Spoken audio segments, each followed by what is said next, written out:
अवसर देखकर रानी दमयंती ने कुंवर ढोला के लिए मारवण मांग ली।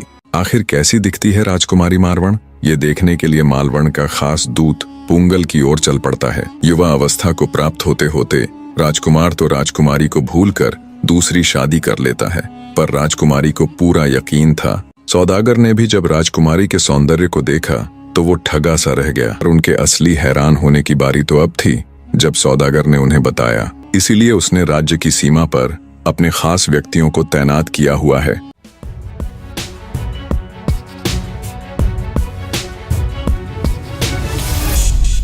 राजस्थान के रेतीले थार में दफन है एक ऐसी अमर प्रेम की गाथा जो आपके रोंगटे खड़े कर देगी। ये दो दिलों के मिलन की वो सच्ची कहानी है जो धड़कनों को चीर कर आत्मा तक उतर जाती है। ये अमर प्रेम गाथा है ढोला और मारू की। हमारे चैनल ट्रू वर्ड्स के जरिए आप देखना शुरू कर चुके हैं वो अमर प्रेम गाथा, जिसे पूरी देखे बिना आप खुद को रोक नहीं पाएंगे, क्योंकि यह केवल एक कहानी नहीं बल्कि राजस्थान के इतिहास में दो दिलों के बीच घटी वो सत्य घटना है जो आपके हृदय को छू जाएगी। कहानी की शुरुआत होती है बीकानेर में स्थित पुंगल से। पुंगल के ऊपर उन दिनों राजा पिंगल का शासन था। राजा पिंगल अपनी पत्नी रानी उमादे के साथ सुखपूर्वक अपना दाम्पत्य जीवन व्यतीत कर रहे थे। कुछ समय बीतने के बाद रानी उमादे ने एक अति सुंदर पुत्री को जन्म दिया जिसकी आभा बिजली के समान थी। उस सुंदर कन्या का नाम मारवण रखा गया। मारवण को प्यार से मारू भी कहते थे। समय अपनी गति के साथ बीतने लगा। एक समय ऐसा आया जब पुंगल में एक भयंकर अकाल पड़ा। हर तरफ के नदी नाले सूख गए। वर्षा हुए साल गुजर गए, जिसके कारण राजा पुंगल को छोड़कर सपरिवार पुष्कर चले गए और वहीं रहने लगे। अब समय में थोड़ा पीछे जाते हुए चलते हैं नरवरगढ़ की ओर। नरवरगढ़ के ऊपर उन दिनों राजा नल का राज था। विवाह के काफी समय बाद भी जब राजा नल को कोई संतान न हुई तो उन्होंने ईश्वर से मन्नत मांगी कि संतान प्राप्ति के बाद वे तीर्थ स्थल पुष्कर जाएंगे और वहां खूब दान दक्षिणा करेंगे। हरी इच्छा बड़ी ही प्रबल होती है। कुछ समय बाद ही राजा नल को पुत्र रत्न की प्राप्ति हुई, जिसका नाम सालह कुंवर रखा गया। प्यार से राजा नल और रानी दमयंती उसे ढोला कहकर पुकारते थे। पूरे राज्य में खुशियां मनाई गईं। कुछ समय बीत जाने के बाद एक दिन रानी दमयंती ने राजा से कहा, महाराज, अब अपना ढोला 3 वर्ष का हो चुका है, हमें पुष्कर की यात्रा करनी चाहिए। राजा नल ने रानी दमयंती के प्रस्ताव को तुरंत स्वीकार कर लिया और परिवार सहित वे पुष्कर आ गए। यहाँ आकर राजा ने ब्राह्मणों को भोजन करवाया, देवताओं और पितरों की पूजा की। पुष्कर स्नान कर राजा नल ने अपने आप को धन्य समझा। राजा नल वहां अपनी रानी दमयंती के साथ 4 माह तक रहे। इसी बीच उनका परिचय पुंगल के राजा पिंगल से हुआ। दोनों राजा बड़े प्रेम से मिले। दोनों ने एक दूसरे को बड़ा सम्मान दिया। एक ही थाली में साथ साथ भोजन ग्रहण किया। दोनों ने मिलकर बड़े प्रेम से चौपट सार खेली। इसी समय राजा पिंगल की पुत्री मारवण को लेकर उसकी दाई वहां आ निकली। राजा नल ने जब उस 1.5 वर्षीय कन्या की सौम्यता और सौंदर्य देखा तो वे बहुत प्रभावित हुए। उन्होंने दाई से पूछा, ये अद्भुत कन्या किसकी है? दाई ने बड़ी विनम्रता से बताया कि वो राजा पिंगल की पुत्री मारवण है। मात्र 1.5 साल की छोटी सी कन्या के तेज और सौंदर्य को देख राजा नल हैरान थे। जब उन्हें पता चला कि ये अद्भुत कन्या तो उनके मित्र राजा पिंगल की है तो राजा नल के मन में तुरंत एक विचार आया। वापस अपने निवास स्थल लौटकर उन्होंने जब इसका जिक्र रानी दमयंती के आगे किया तो रानी दमयंती को भी उनके मन की बात समझने में देर न लगी। दोनों ने मिलकर सलाह मशवरा किया कि अगर कुंवर ढोला का विवाह उस रूपसी कन्या के साथ हो जाए तो अति उत्तम होगा। अगले दिन राजा नल रानी दमयंती के साथ राजा पिंगल के निवास स्थल पर गए। राजा पिंगल ने बड़े ही सम्मान पूर्वक उनका आतिथेय किया। अवसर देखकर रानी दमयंती ने कुंवर ढोला के लिए मारवण मांग ली। रानी दमयंती के इस प्रस्ताव को राजा पिंगल ने तुरंत सहर्ष स्वीकृत करते हुए अपने भाग्य को सराहा। वहीं मारवण की गोद भराई की रस्म को संपन्न करते हुए दोनों नन्हे शिशुओं को थाली में बैठाकर उनका विवाह कर दिया गया। इस विवाह से रानी उमादे थोड़ी ना खुश अवश्य थी, क्योंकि नरवरगढ़ जो इस समय मध्य प्रदेश में है वो बीकानेर से अच्छा खासा दूर था। रानी की बस यही चिंता थी कि इतनी दूर से बेटी का आना जाना कैसे होगा। तब राजा पिंगल ने अपनी पत्नी को समझाया, हे भाग्यवान, अभी हमारा समय अकाल पड़ने के कारण कुछ अच्छा नहीं है। ऐसे में हमारी बेटी मारवण के लिए इतना अच्छा रिश्ता मिलना बड़े ही सौभाग्य की बात है। और वैसे भी रानी जी, बेटी तो पराया धन होती है, और पराया धन जितनी ज्यादा दूर उतना ही अच्छा है। इसलिए जो कुछ हुआ है अच्छा ही हुआ है। अब प्रसन्न होकर अपने संबंधियों का आतिथ्य करो। राजा पिंगल ने बहुत सारा धन और ऊंट घोड़े दहेज में दिया।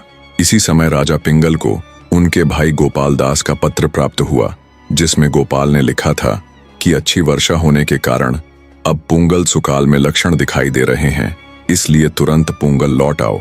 ये शुभ समाचार मिलने पर राजा पिंगल का मन हर्षित हो गया। उन्होंने खुशी खुशी अपने समधियों राजा नल और रानी दमयंती से विदाई ली और सपरिवार फिर से अपने प्रदेश लौट गए। राजा नल भी अपनी पुष्कर यात्रा को समाप्त करते हुए वापस नरवरगढ़ लौट आए। नगरी में लौटकर राजा नल ने जब ढोला के विवाह की बात सबको बताई तो पूरी नगरी में हर्षोल्लास छा गया। बहुत बड़े भोज का आयोजन किया गया। समय अपनी गति से बीतने लगा। ढोला अब 16 वर्ष का गबरू जवान हो चुका था। वो बड़ा ही सुंदर, वीर और सत्य की चाह रखने वाला नौजवान था। पर राजकुमार ढोला को अपना बचपन में हुआ विवाह बिल्कुल भी याद न था, और राजा नल ने भी सबको ये सख्त हिदायत दे रखी थी कि कोई भी ढोला के आगे ये जिक्र नहीं करेगा कि उसका विवाह बचपन में ही मारवण नाम की लड़की के साथ हो चुका है। बचपन में विवाह करने की बात राजा नल ने अपने पुत्र से छिपाई, क्योंकि राजा नल अपने पुत्र का एक और विवाह करना चाहते थे। राजा नल की नजर में इस समय आसपास मालवा ही एक ऐसा राज्य था जो पूरी तरह से धन धान्य और सैनिक शक्ति के लिहाज से भरा पूरा था। और सबसे जरूरी, मालवा के राजा को मालवण नाम की इकलौती कन्या थी जो लगभग ढोला की ही उम्र की हो चली थी। राजा नल ने विचार किया, अगर मालवा के साथ उनका रिश्ता जुड़ जाता है तो उन्हें इसका बहुत लाभ मिलेगा। राजा नल को ये अच्छे से पता था, अगर ढोला को उसके प्रथम विवाह का पता चल गया तो वो दूसरा विवाह करने को कतई राजी नहीं होगा। इसलिए उसने ये बात अपने पुत्र से छिपाई और सोचा, इस समय राजा महाराजा कई कई रानियां रखते हैं। ऐसे में अगर उनके पुत्र ढोला के 2 विवाह हो गए तो कौन सी आफत आ जाएगी। बस इसी सोच के साथ राजा नल ने अपने खास सलाहकार को शादी प्रस्ताव के साथ मालवा भेज दिया। सलाहकार ने जब मालवा जाकर वहां के राजा भीमसेन को राजा नल के भेजे विवाह प्रस्ताव के बारे में बताया तो राजा भीमसेन अति प्रसन्न हुए। उन्हें अपनी इकलौती संतान मालवण के लिए उस समय ढोला ही सबसे काबिल पुरुष दिखाई दिए। जल्दी ही शुभ मुहूर्त देखकर ढोला का विवाह मालवा की राजकुमारी मालवण के साथ कर दिया जाता है। राजकुमारी मालवण भी अत्यंत सुंदर थी। सुंदरता के साथ साथ वो बड़ी ही शातिर और एक चालाक स्त्री भी थी। जल्दी ही मालवण ने अपने पति राजकुमार ढोला का मन मोह लिया और उसे पूरी तरह से अपने प्रेम में बांध लिया। और साथ ही साथ राजकुमारी मालवण ने अपने गुप्त सूत्रों से ये भी पता लगा लिया कि उसके पति ढोला का विवाह बचपन में ही मारवण नाम की लड़की से हो चुका है। वो कतई नहीं चाहती थी कि उसके पति को उसके बचपन में हो चुके विवाह का पता चले। इसलिए राजकुमारी मालवण ने ढोला को इस कद्र अपने प्रेम में जकड़ लिया कि वो उठते बैठते सिर्फ अपनी पत्नी यानी राजकुमारी मालवण की ही माला जपता था। राजकुमारी मालवण को इस बात का बहुत घमंड था, पर यह बात ढोला की माता रानी दमयंती को बहुत अखरती थी। रानी दमयंती ने एक दिन जब अपनी सखियों से कहा कि जिस दिन मेरी बड़ी बहू मारवण आ जाएगी उस दिन इसका सारा घमंड चूर चूर हो जाएगा, तब एक दासी चुपचाप वहां खड़ी ये सब सुन रही थी। वो दासी रानी मालवण की बहुत खास थी। उसने जो और जैसा सुना त्यों का त्यों रानी मालवण के आगे उगल दिया। मालवण को जब ये बात पता चली तो उसे बड़ी चिंता हुई। वो सपने में भी ढोला को अपने से दूर नहीं देख सकती थी। राजकुमारी मालवण ने काफी सोचने विचारने के बाद फैसला लिया कि क्यों न पहले पता लगाया जाए कि राजकुमारी मालवण दिखती कैसी है। क्या पता वो इतनी सुंदर ना हो और वो व्यर्थ ही उसको लेकर चिंतित हो रही हो। इसी सोच के साथ मालवण अपने एक खास दूत को पुंगल जाने का आदेश देती है और निर्देश देती है कि वो अच्छी तरह देख परख कर आए कि राजकुमारी मालवण आखिर दिखती कैसी है। आखिर कैसी दिखती है राजकुमारी मालवण, ये देखने के लिए मालवण का खास दूत पुंगल की ओर चल पड़ता है। काफी लंबी यात्रा करने के पश्चात वो पुंगल पहुंच जाता है और पास ही के एक बाग में अपना डेरा डाल लेता है। सायंकाल हुई तो राजकुमारी मालवण अपनी सखियों के साथ बाग में घूमने के लिए आई। राजकुमारी मालवण अब पूरी तरह एक खूबसूरत युवती बन चुकी थी। उसके मुख पर सूर्य सा तेज था, खूबसूरती ऐसी कि चांद की चांदनी भी उससे ईर्ष्या करे। दूत ने जब उसको देखा तो देखता ही रह गया। राजकुमारी के जाने के काफी देर बाद दूत अपने होशो हवास में लौटा और चुपचाप वापस नरवरगढ़ की ओर चल दिया। दूत वापस आया तो देखा राजकुमारी मालवर्ण बड़ी बेसब्री के साथ उसकी प्रतीक्षा कर रही थी। दूत को देखते ही बिना एक भी पल गवाए मालवर्ण बोल पड़ी, कहो दूत, क्या तुमने राजकुमारी मालवर्ण को देखा? कैसी दिखती है वो? मालवर्ण की बेसब्री को देखकर सिर झुकाते हुए दूत बोला, क्या बताऊं रानी जी, उस जैसा कोई तो मैंने आज तक अपने पूरे जीवन काल में नहीं देखा। वो सुंदरता में ऐसी कि स्वर्ग की अप्सराएं भी उसके सामने फीकी नजर आए। उसका तेज ऐसा कि सूर्य की रोशनी भी उसके आगे मध्यम लगे।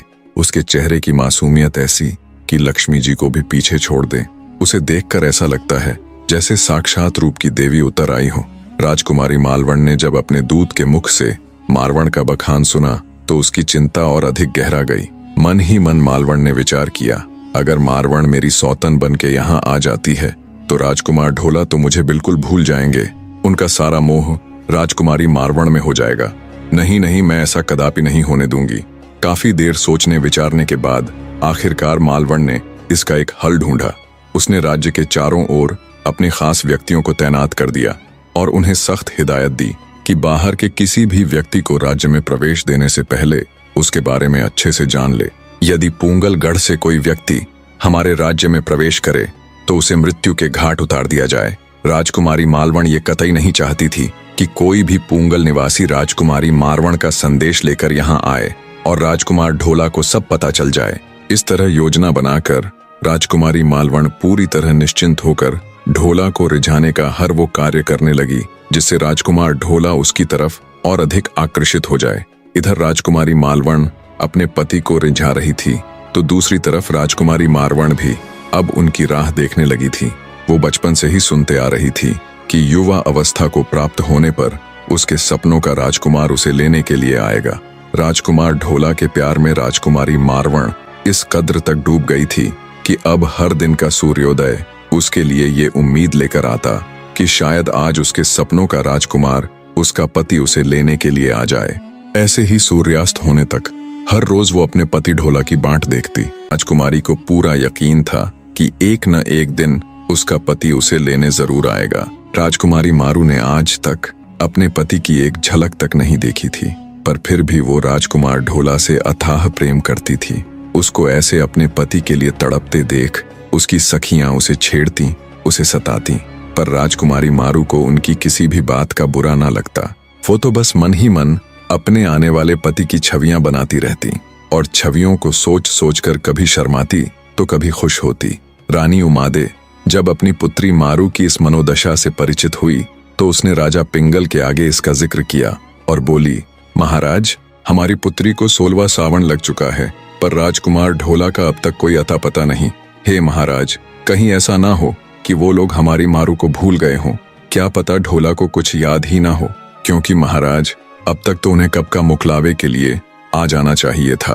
रानी उमादे की चिंता भरी बात सुनकर राजा पिंगल भी सोच में पड़ जाते हैं। अपनी पत्नी को सांत्वना देते हुए उन्होंने तुरंत राजा नल के नाम एक संदेशा लिखा जिसमें अपनी सब कुशल मंगल बताते हुए राजा से भी उनका हालचाल पूछा और लिखा कि राजकुमारी मारवण अब ब्याहने लायक हो चुकी है। अंततः आप मुकलावे के लिए राजकुमार ढोला को भेज दें, वो आए और मारवण को अपने साथ ले जाए। ये संदेश लिखकर उसे अपने एक दूत को देते हुए राजा पिंगल उसे तुरंत नरवरगढ़ जाने का हुक्म देते हैं। हुक्म मिलते ही दूत संदेश लेकर तेजी से नरवरगढ़ की ओर रवाना हो जाता है। लंबी यात्रा के बाद जब दूत नरवरगढ़ राज्य की सीमा में प्रवेश करने लगा तो राज्य के बाहर खड़े पहरेदारों ने उससे उसका नाम, पता और आने का कारण पूछा। ये पता चलने पर कि वो पूंगल से आया है, राजकुमारी मालवण के सैनिकों ने तुरंत उसे बंदी बना लिया और काल कोठड़ी में कैद कर दिया। ऐसे ही एक के बाद एक राजा पिंगल ने कई संदेशवाहकों को भेजा, पर सबका वही हश्र हुआ। कोई भी संदेशवाहक राजमहल तक नहीं पहुंच पाया। एक एक करके निकलते दिनों से राजकुमारी मारू के सब्र का बांध भी टूटा जा रहा था। पति मिलन के लिए उसकी व्याकुलता दिन ब दिन बढ़ती जा रही थी। अपनी बेटी की ऐसी हालत और अपने भेजे गए किसी भी संदेशवाहक के वापस न लौटने से राजा पिंगल की चिंता भी बढ़ती जा रही थी। फिर एक दिन घोड़ों का एक सौदागर पूंगलगढ़ आया जिसने कुछ ही दिन पहले राजकुमार ढोला को बहुत से घोड़े बेचे थे। घूमता घूमता वो सौदागर पूंगल आ पहुंचा और वहीं एक बाग में उसने अपना डेरा डाल लिया। सोचा कुछ समय सुस्ता कर पूंगल के राजा के पास भी घोड़े बेचने के लिए जाऊंगा। देवयोग से तभी राजकुमारी मारवण भी अपनी सखियों के साथ उधर आ निकली। सौदागर ने भी जब राजकुमारी के सौंदर्य को देखा तो वो ठगा सा रह गया। इतनी सुंदर लड़की उसने आज से पहले कभी नहीं देखी थी। जब राजकुमारी मारवण अपनी सखियों के साथ टहलती हुई कुछ आगे निकल गई तो उसके सौंदर्य से अभिभूत सौदागर ने पीछे बची हुई उसकी सहेलियों से उसका नाम पता पूछा। तब राजकुमारी की सखियों ने बताया कि वो पूंगल के राजा की चहेती पुत्री राजकुमारी मारवण है, जिसका विवाह बचपन में ही नरवरगढ़ के राजकुमार ढोला के साथ हो चुका है, पर अभी तक उसका मुख लावा यानी गोना नहीं हुआ है। राजकुमारी मारवण की सखियों से उसका पूरा परिचय पाकर सौदागर अचंभित होता हुआ बोला, मैं अभी नरवरगढ़ से ही आया हूँ। राजकुमार ढोला ने मुझसे अनेकों घोड़े खरीदे हैं।